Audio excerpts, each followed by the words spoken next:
my name is Matthew Rep. This is Kathryn Wagaspack. We're with the Breck Natural Resource Management team. Today we're going to take you on a tour of Frenchtown Road Conservation Area. It's one of our largest conservation areas, and it's got lots of great and interesting trails, and we're just going to take you through a tour. Today we're going to go on the Forest Edge Trail and the Amite Overlook and talk about a few things that we see along the way.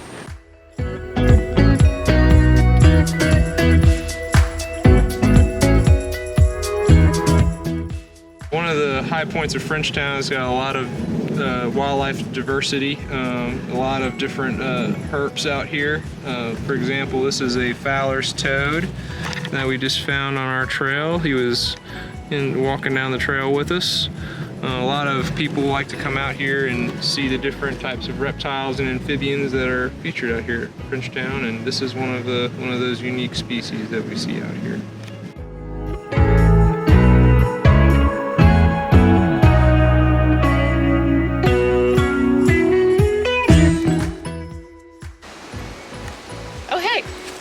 Here at Frenchtown, we have plenty of birds, a myriad of birds to see out here. We have the prothonotary warblers that have just arrived. The travel restrictions don't apply to them. They came down from Colombia. So they've come here to breed at Frenchtown. We also have some at Bluebonnet. So we have bird boxes everywhere for them to nest in and have precious little babies. They'll be here from about March to August, and then they'll go back down to South America. You can also find hooded warblers, which are precious. They look like they're wearing a little ski mask. You can find Swenson's warblers, northern parulas, a lot of rare birds that you don't just casually see in your backyard.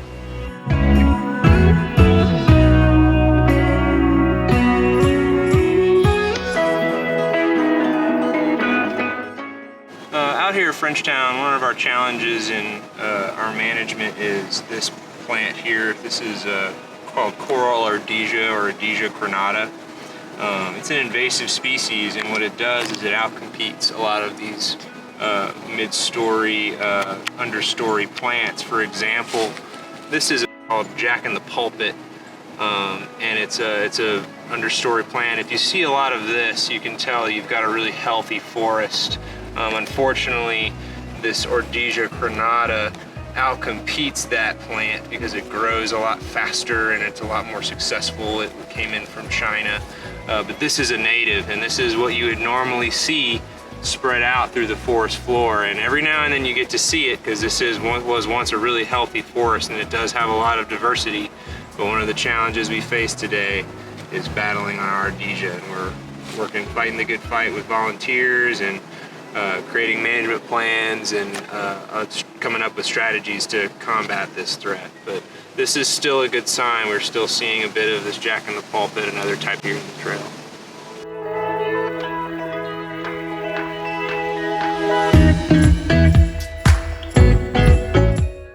Not only is Frenchtown beautiful, it actually serves a really good purpose for Baton Rouge.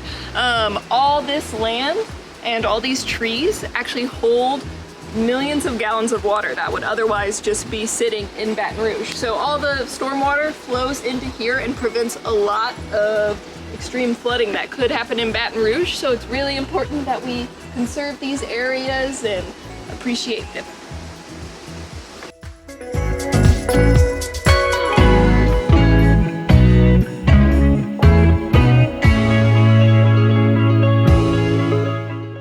This is another interesting understory species that is unique to Frenchtown is the sensitive fern. It's another species that shows we've got a high diversity of plant life here.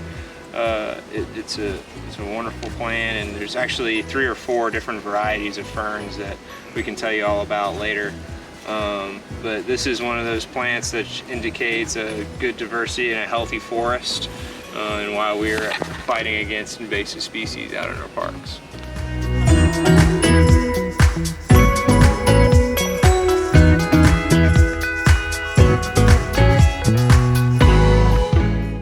So unfortunately, animals do not have rouses and calandros at their fingertips like us. So they use our world as their grocery store. So there are plants like this. This is called a Muscadine. It'll produce a pretty little grape that they will often snack on. And we also have this plant right here. You can see it's already starting to fruit a little bit. These flowers will turn into that fruit as well. So these are gonna be dewberries or blackberries. Kind of hard to tell the difference between them at this stage. So yeah, so birds will eat them, deer, bunnies, turtles, all sorts of critters will snack on these guys. So we're out here on the Amite Overlook Trail, and this is actually the Amite that you actually get to walk along on this trail. This is one of two rivers that borders Frenchtown. This is actually part of what makes this park really interesting, is that it's bordered by these two rivers, the Comite and the Amite. And the different sides of the park that are bordered by those rivers actually changes the way the park has been developed. And in our future master plan and our development plan with natural resource management for this park is to tell the story of those two rivers and how these rivers have affected this park. There's actually a convergence point where at the point at Frenchtown these two rivers meet. And eventually in our future plans to develop the trail system, we will actually be able to take you out to that point and you'll actually see the convergence point of these two rivers. But this is one of them. This is the Amite. It's a sandy river. It defines this half of the park. So in addition to the bug-eating birds I was talking about earlier, all the warblers I mentioned, the prothonotary warblers, Swenson's warblers, we also have this beautiful giant river behind us that attracts a bunch of fish-eating birds. So a giant belted kingfisher just flew on by. If you hear a rattling sound in the background, it's probably a belted kingfisher. They fly super fast, you can't even see them fish. But yeah, there are some fish eaters we have around here in addition to great egrets and great blue herons. So they are really awesome. This is what a belted kingfisher looks like. In addition to being an awesome fish eater, he is also our conservation mascot. This is his silhouette right here.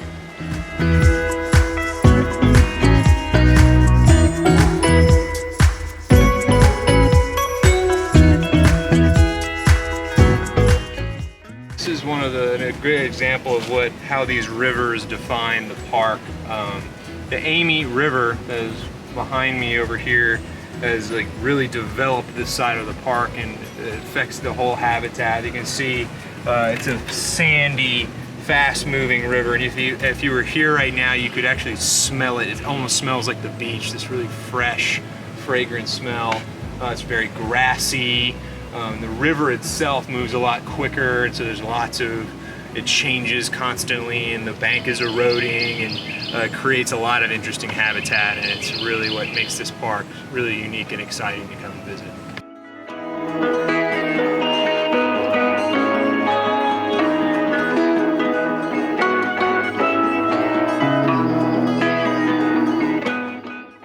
So this is another wonderful native pollinator and just beautiful native plant that we have out here at Frenchtown. You'll find these at any of our rec parks. They're native to Louisiana. It's actually called two-winged silverbell, and they're blooming right now with these beautiful white flowers. You can see there's lots of other buds coming in on this particular individual, but you can find these individuals all over our parks and all through the woods this time of year. It's a really beautiful plant to see here this time.